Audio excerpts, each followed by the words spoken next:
మీరు హైదరాబాద్లో జాగ్రత్త కొంటారు, ముంబైలో జాగ్రత్త కొంటారు, ఎక్కడైనా జాగ్రత్త కొంటారు. కానీ జమ్మూ కాశ్మీర్లో పోయి ఒక గజం జాగ కూడా మీరు కొనలేరు. మన భారత జాతీయ పతాకం ఊకంటాం ఇండియా పాకిస్తాన్ ఇండియా పాకిస్తాన్ అంటాం. ఎవరైనా పాకిస్తాన్ జెండా ఎగరేసి ఈ పథం మనదంతాం, అవునా కాదా? కానీ అలా జమ్మూ కాశ్మీర్ లో మన జాతీయ పతాకం ఎగరేసే స్థితిలో లేదు. ఇవాళ నాకు ఇప్పుడు అహంకారం కానీ గర్వం కానీ ఇవన్నీ ఉన్నాయి. నేను గతంలో ఎట్లా ఉన్నాను, ఇప్పుడు కట్టినా ఉంటా, ఫ్యూచర్ కూడా కట్టినా ఉంటా. అట్లా అనుకుంటే జర మైండ్కే తీసేయాలండి. ఎందుకంటే ఎప్పుడు నమ్ముతూనే ఉంటాను నేను. అంటే ఏం మాట్లాడను, ఇక్కడ నిజాలు మీకు చెప్పుకుంటుంటాను నేను. జై శ్రీరామ్, జై శ్రీరామ్. తిన్నారుగానే వెజ్ పెట్టిండా నాన్ వెజ్ పెట్టిండా? రావణ వెజ్జే కదా, అందుకే కొంచెం దమ్ము తక్కువ ఉంటున్నది, అంతేనా? జై శ్రీరామ్, జై శ్రీరామ్, జై శ్రీరామ్. అందరికీ నమస్కారం. ఇది మీకు కృతజ్ఞత చెప్పడానికి ఏర్పడిన సభ ఇది. మీడియా తప్ప మీతో కూర్చోండి, ఓన్లీ మీడియా తప్ప సోషల్ మీడియా కూర్చోండి, ఓన్లీ మీడియా. వాళ్ళు మన కోసం వచ్చిరే. మీ ఇంట్లో చూడొద్దా భయ్ బాబు? ఇంట్లో వాడుతూ అమ్మగారు చూస్తున్నా కంచి బాబు కొంచెం స్మార్ట్గా వాడుతూ అనుకుంటుంది మళ్ళా. కానీ వినండి, మీడియా కాదు. కానీ మీకు నన్ను ఓట్లేసి గెలిపించేందుకు, నరేంద్ర మోడీ గారిని మూడవసారి ప్రధానమంత్రి చేసేందుకు అన్ని కుల సంఘాల నాయకులు వచ్చినాయి. కాబట్టి మీకు కృతజ్ఞత చెప్పడానికి ఏర్పాటు చేసిన సభ.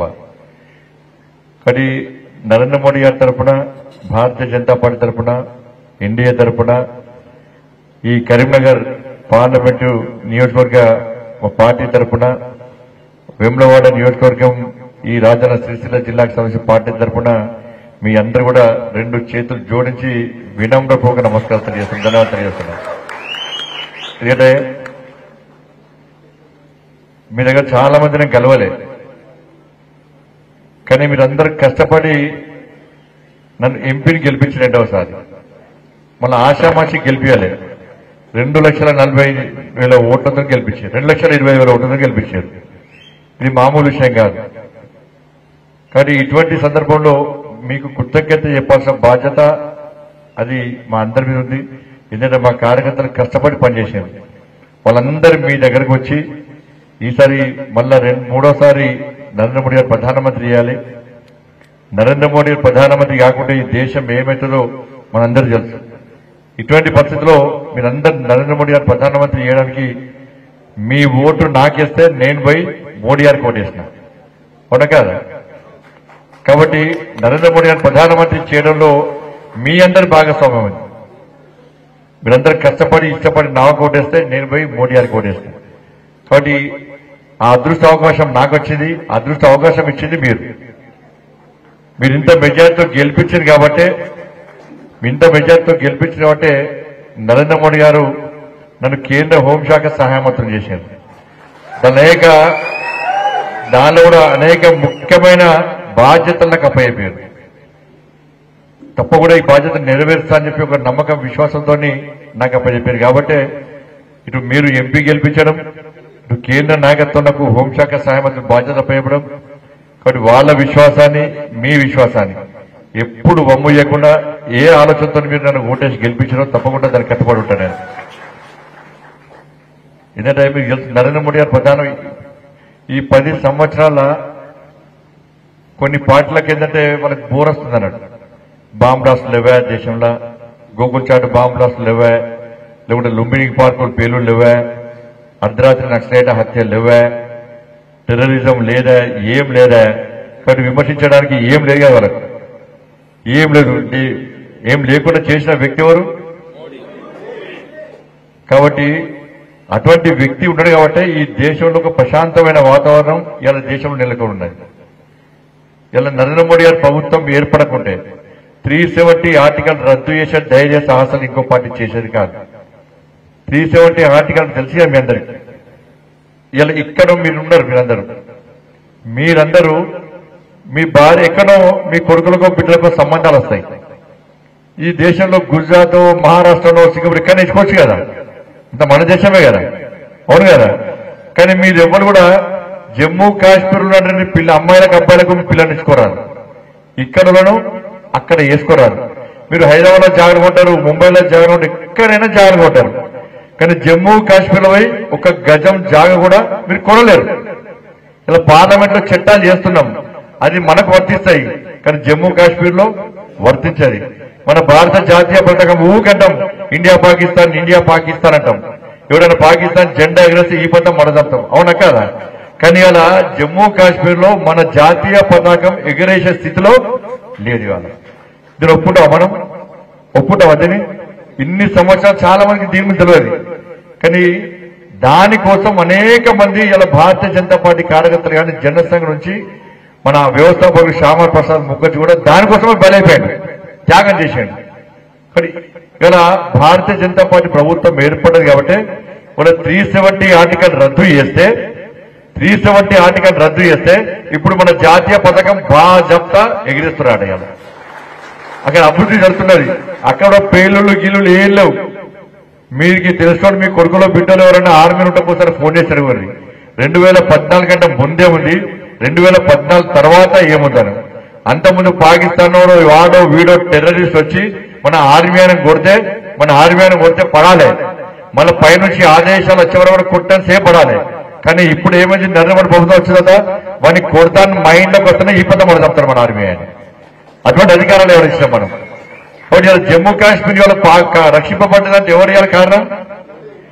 ఇవాళ మనం పక్కింటనే మనకు గజ జగాకార కొట్టాడుకుంటాం. మనం పోలీస్ స్టేషన్ పోతాం, కేసు పెడతాం, మర్డర్లు అయితే అన్నీ అవుతాయి.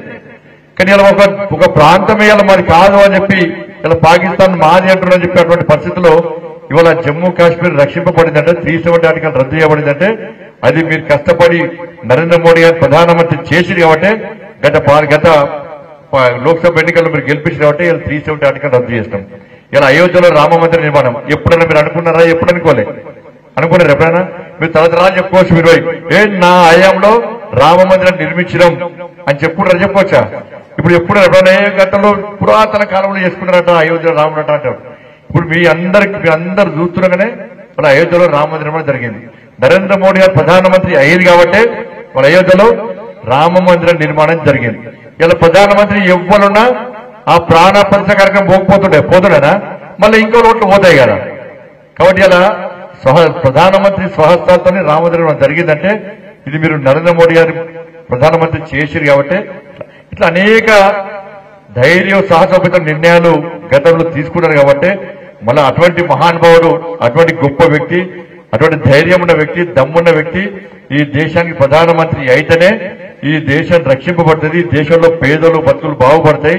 అందుకే అనేక సంక్షేమ పథకాలు ఈ దేశంలో అమలవుతారని చెప్పి భావించడం వల్లనే మీరు మళ్ళా నరేంద్ర మోడీ గారు ప్రధానమంత్రి చేశారు. ఈసారి ఏం చేస్తారో తప్పకుండా ఈ దేశాన్ని కూడా సేమ్ ఈ దేశాన్ని రక్షించే విషయంలో కానీ, పేద ప్రజలు బతుకులు బాగుపరిచే విషయంలో కానీ, సంక్షేమ పథకాలు అమలు చేసే విషయంలో తప్పకుండా నరేంద్ర మోడీ గారు మనందరికీ అండగా ఉంటారు. ఒక ప్లాన్ ప్రకారం ఒక ప్రణాళికాబద్ధంగా మరి ఈ దేశాన్ని పాలిస్తున్న విషయం మీ అందరూ తెలిసిందే. ప్రతిసారి మనం మీటింగ్ పెడతారు, ఎక్కడ రాజకీయాలు అద్దెపడిచి మనం ఎన్నికలు అయిపోయినాయి. ఇవాళ మన దేశానికి కావాల్సింది ఏంది? ఈ దేశం అభివృద్ధి చెందాలి, ఈ దేశంలో పేదోళ్ళ బతుకులను బాగు చేయాలి. మనం దానికోసం మాత్రమే ఆలోచించాలని చెప్పి నరేంద్ర మోడీ గారు ప్రతిసారి చెప్తా ఉంటారు. కానీ దురదృష్టవశాత్తు పోయినసారి ఈ తెలంగాణ రాష్ట్రంలో ఏం జరిగిందో మీ అందరికీ తెలుసు. ఎంత సహకరిద్దామన్నా, ఎంత అభివృద్ధి చేయాలని చెప్పి నరేంద్ర మోడీ గారికి ఉన్నప్పుడు కూడా ఇక్కడ పాలకులు సహకరించలేదు. దానికి ఉదాహరణ మన వేములవాడ దేవస్థానమే. అప్పుడే ప్రసాదం స్కీమ్ కింద వేములవాడ దేవస్థానాన్ని పెడితే ఇలా వేములవాడ దేవస్థానం ఎంతో కొంత అభివృద్ధి చెందే అవకాశం ఉంటుంది. వాళ్ళ వేములవాడ దేవస్థానాన్ని పేదోళ్ళ దేవుడు, అనేక మంది పేదోళ్ళు వచ్చి స్వామివారిని దర్శించుకుంటారు. ఒక వేములవాడ ప్రాంతానికే కాదు, ఈ జిల్లాకే కాదు, ఈ రాష్ట్రానికి కాదు, పక్క రాష్ట్రం నుంచి కూడా రాయరాజేశ్వర స్వామి దర్శనం కోసం వస్తారు. ఒక పవర్ఫుల్ దేవస్థానం ఇది, పవిత్రమైన దేవస్థానం, శక్తివంతమైన దేవస్థానం. కోరిన కోరికలు తీర్చడానికి ఆ రాజన్న ఆలయాన్ని అభివృద్ధి చేయాలని చెప్పి ఒక ఆలోచన మాత్రం నాకు ఉండే పోయినసారి. కానీ సహకరించే వాళ్ళు సహకరించకపోవడం వలన ఇలా అభివృద్ధి చేయలేకపోయినాం. అందుకే మొన్న మీరు నాకు ఓట్లేసి గెలిపించిన తర్వాత ఈ మంత్రి అయినటువంటి గజేంద్ర సింగ్ షెకావత్ గారిని నేనే కలిసిన. సార్, నరేంద్ర మోడీ గారు దక్షిణ కాశీగా పిలువబడే మా వేములవాడకు వచ్చింది సార్, స్వామివారిని దర్శనం చేసుకున్నారు సార్. కానీ మోడీ గారు వచ్చింది కాబట్టి మోడీ గారు కూడా రాజన్న పవర్ ఏందో తెలిసింది కదా. కాబట్టి ఆ దక్షిణ కాశీగా ఉన్నటువంటి వేములవాడ దేవస్థానాన్ని తప్పకుండా అభివృద్ధి చేయాలని చెప్పిన తర్వాత ఎట్టి బస్సులో వదిలిపెట్టే ప్రసక్తి లేదు. దాన్ని అభివృద్ధి చేద్దాం, చేసి తీర్దామని చెప్పి కేంద్ర మంత్రి గారు నాకు హామీ ఇచ్చారు వాళ్ళు. అందుకే సంబంధిత అధికారులతో మాట్లాడారు. ఇక్కడ ఆది శ్రీనివాస్ గారి సహకారంతో, పున్న ప్రభాకర్ గారి సహకారంతో, ఇక్కడ ఇతర పార్టీ నాయకుల సహకారంతో, అందరి శాసన సభ్యుల సహకారంతో మాత్రమే చేస్తారు. బండి సంజయ్ ఒక్కరు చేస్తారు. నాకే పేరు రావని ఎప్పుడు చూడలేను. పేరు కోసం ఎప్పుడు నేను తాపత్రయపడా. పని చేస్తే పేరు వస్తుంది. పేరు కోసం తాపత్రయపడితే ఎప్పుడు పేరు రాదు, గుర్తింపు రాదు. మనం చేసే పనిని ఎవరు గుర్తించాలి? ప్రజలు గుర్తించాలి, మీరందరూ గుర్తించాలి. అప్పుడు గుర్తింపు వస్తుంది. మీరు చూస్తున్నారా, చూస్తలేరా?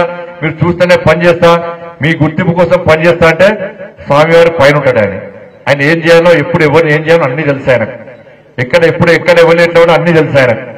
కాబట్టి ఇలా వేములవాడ దేవస్థానం గురించి కానీ, కొండగట్టు ఆంజనేయ స్వామి దేవస్థానం గురించి కానీ తప్పకుండా కేంద్ర మంత్రితో మాట్లాడాను. కాబట్టి ఈ రెండు ప్రాంతాలని, రెండు దేవస్థానాలను ఎట్టి బస్సుల అభివృద్ధి చేయకుండా వదిలిపెట్టే ప్రసక్తి లేదు.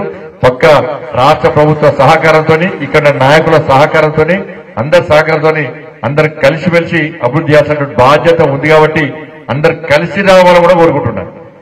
ఇక ఎవరికో తిట్టుకుని మళ్ళా బండి సంజయ్ చేస్తే బండి సంజయ్ పేరు వస్తుంది అనుకుంటే స్వామి గారు చూస్తారు. మళ్ళా ఒకవేళ రాష్ట్ర ప్రభుత్వం చేస్తా అంటే నేను సహకారంగా నేను సిద్ధంగా ఉన్నా. అందరూ కలిసి పని చేయాలి. ఈ విమర్శలు ప్రతి విమర్శలు అయిపోయినాయి. ఊకే మనం తిట్టుకుండా కూర్చుంటే అభివృద్ధి గట్టే ఉంటుంది, మన బతుకులు గట్టే ఉంటాయి. అవునా కదా? ఎందుకంటే మొదటిదాకా గట్టే ఉండే పరిస్థితి. ఇవాళ మీటింగ్ మీరు అందరూ వచ్చారు. మొన్న మీటింగ్ కూడా వచ్చిరా మీరు అందరూ? అంతకుముందు వద్దురా? రాకపోతే వస్తే మీకు ఫైదా రావద్దు.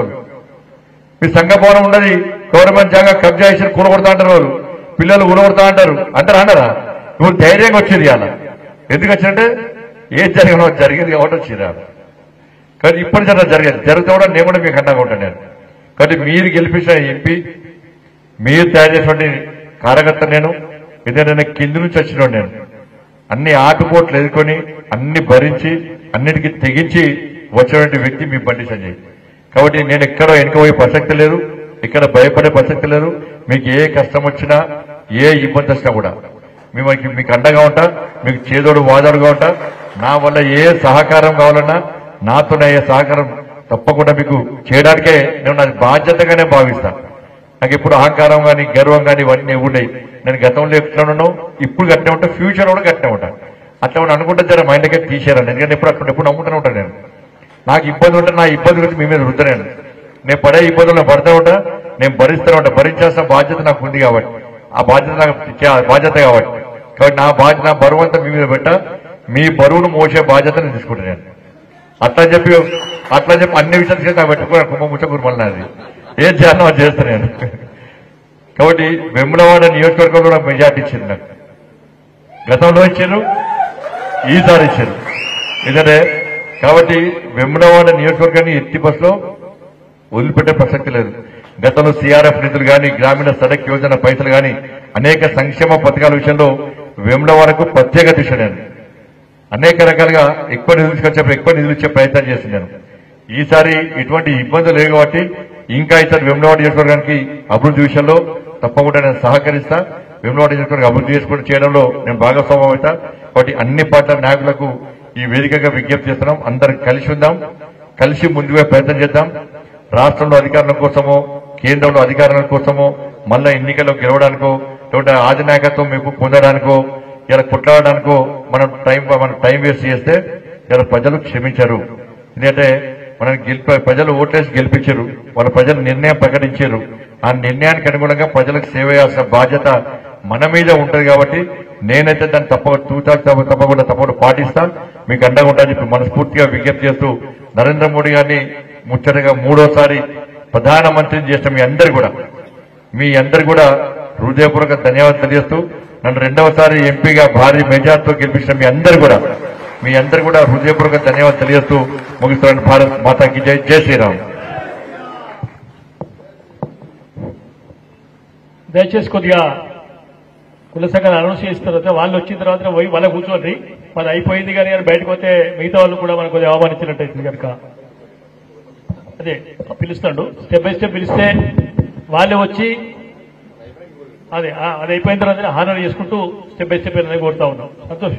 పిలిచిన కుల సంఘాల నాయకులు మాత్రమే రావాలి, వాళ్ళు దీనికి ఇంకొకరు రాదు. దయచేసి లైక్, షేర్, సబ్స్క్రైబ్.